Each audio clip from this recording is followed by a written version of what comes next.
দেশের উত্তর ও পূর্বাঞ্চলের বন্যা পরিস্থিতির কিছুটা উন্নতি হয়েছে, তবে খাবার ও বিশুদ্ধ পানির সংকটে বানভাসী মানুষ। বন্যা পরিস্থিতির সম্বন্ধে আরো জানাতে সরাসরি যুক্ত হচ্ছেন সুনামগঞ্জ থেকে মেহেদী হাসান, হবিগঞ্জ থেকে আমির হামজা এবং রংপুর থেকে রফিকুল ইসলাম। আমরা প্রথমেই যাচ্ছি সুনামগঞ্জে, আছেন আমাদের সহকর্মী মেহেদী। বন্যার সবশেষ খবর জানাবেন। বানভাসী মানুষের জন্য প্রশাসনের পক্ষ থেকে কি ধরনের ব্যবস্থা নেওয়া হয়েছে?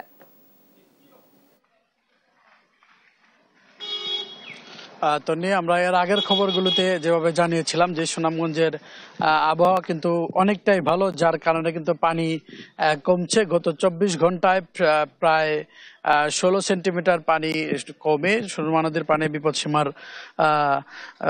প্রায় 10 সেন্টিমিটার নিচ দিয়ে প্রবাহিত হচ্ছে বিপদসীমার, এবং ছাতকে কিন্তু এখনো বিপদসীমার উপরে আছে।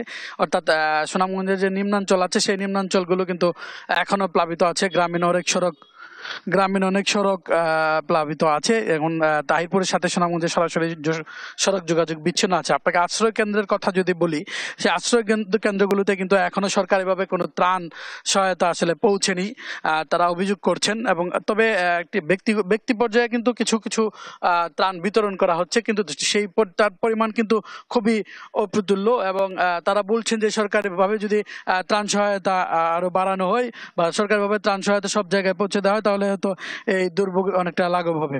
এবং আমরা কথা বলেছিলাম সুনামগঞ্জের জেলা প্রশাসক রাশেদ ইকবাল চৌধুরীর সাথে। তিনি আমাদেরকে জানিয়েছেন যে সুনামগঞ্জের যে 594টি আশ্রয় কেন্দ্র আছে সেই আশ্রয় কেন্দ্রে কিন্তু ত্রাণ সহায়তা পৌঁছে দেওয়া হয়েছে এবং পর্যায়ক্রমে আরো ত্রাণ সহায়তা পৌঁছে দেওয়া হবে।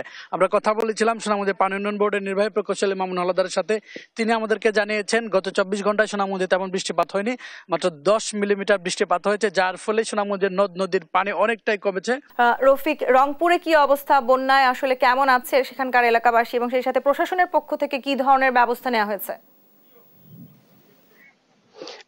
তনি, আমরা সকালে থেকে বলছিলাম যে রংপুরের যে তিস্তার তীরবর্তী বা অঞ্চল রয়েছে সেখানে কিন্তু পানি কমতে শুরু করেছে। পানি কমার সঙ্গে সঙ্গে কিন্তু দুর্ভোগ বেড়েছে এখানকার পানিবন্ধ মানুষদের। ঘরে কিন্তু যে পানি উঠেছিল সেখানে কিন্তু এখন পর্যন্ত রান্না করার যে পরিবেশ সেটি নেই।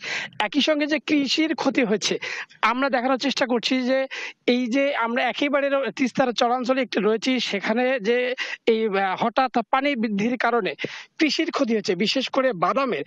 এই বাদাম কাদা মাটি বা কাদা জল দিয়ে তলিয়ে গেছে। এখানকার যারা কৃষক রয়েছেন তারা কিন্তু খুব কষ্ট করে এই যে বাদাম কিন্তু তারা তুলছেন। আমরা আপনাদেরকে দেখার চেষ্টা করছি যে যেহেতু এই হঠাৎ পানি বৃদ্ধির কারণে এই কৃষির ক্ষতি হচ্ছে। কৃষির ক্ষতির সঙ্গে সঙ্গে কিন্তু এখানকার যে রাস্তাঘাট, সেটি রাস্তাঘাটেরও ব্যাপক ক্ষতি হয়েছে, ভাঙনও দেখা দিয়েছে।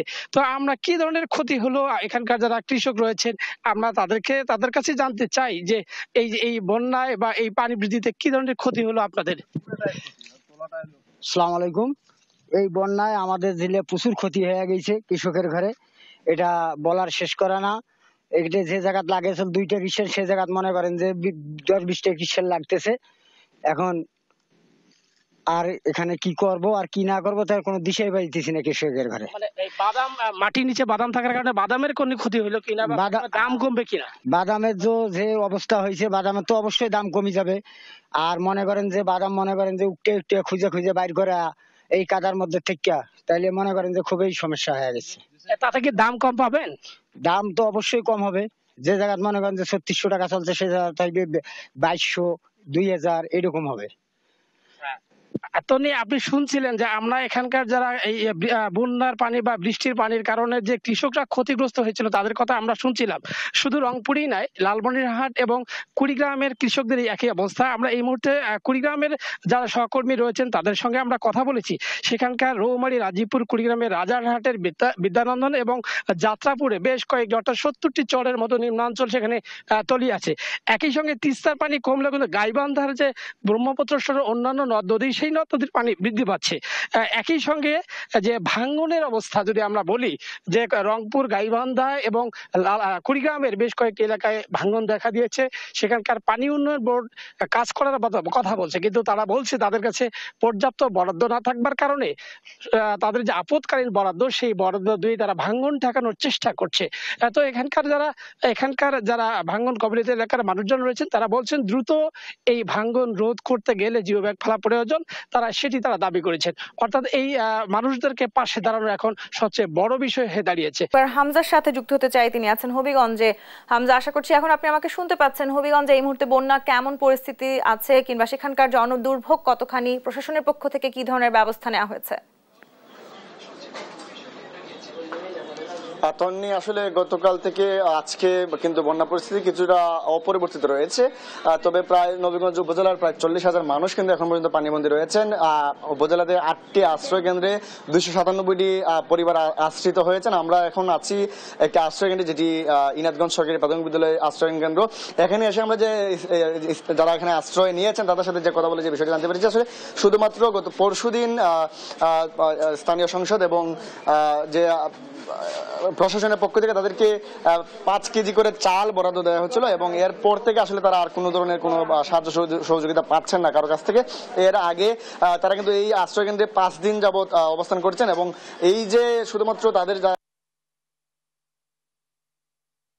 বাড়িঘর থেকে যে খাবারের যে আসবাবপত্র বা খাবারের যে আনুষঙ্গিক যে বিষয় আছে সেগুলো কিন্তু তারা নিয়ে আসতে পারেনি। তো নিয়ে আসা না কারণ কিন্তু আসলে অনেকেই কিন্তু এখন পর্যন্ত না খেয়েই আসলে বলা যায় যে দিন পার করছেন। আমরা একটু কথা বলতে চাই এখানে যারা আশ্রিত হয়েছেন তাদের সাথে। আসলে আপনারা এখানে কতদিন ধরে আছেন, কোনো ধরনের সহযোগিতা পাচ্ছেন কিনা? আজকে প্রায় 5 দিন আমরা এখানে কোনো খাবার টাবার পাচ্ছি না সরকার থেকে। আমাদের উপজেলার চেয়ারম্যান আসেননি, এবং আমরা এমপি মহোদয় আসছিলেন, উনি শুধু হাই স্কুলে দেখা হয়েছে ওনার সাথে, আর কোনো আমার সাথে কোনো দেখা ওকার নাই। এরপরে আপনার কোনো ওষুধপত্র, অন্যান্য বছর তো আপনার এই যে হসপিটাল আছে ওইটাও এখন নাই, তালা ঝুলতেছে। আমরা কিন্তু প্রায় দিনই যাই, টাকা পয়সা তেমন সবার কাছে থাকে না ঠিক মতো। কি করবো আর কি, মানে খুবই অসহায় আছি, কাজ কামও নাই, ছেলে মেয়ে নিয়ে অনেক অশান্তিতে আছে। আসলে শুনছিলেন যে আসলে তারা বলছিলেন যে অনেকে কিন্তু খাবার দাবার বা শুকনো খাবারের যে ব্যবস্থা সেটা কিন্তু তাদের কাছে নেই।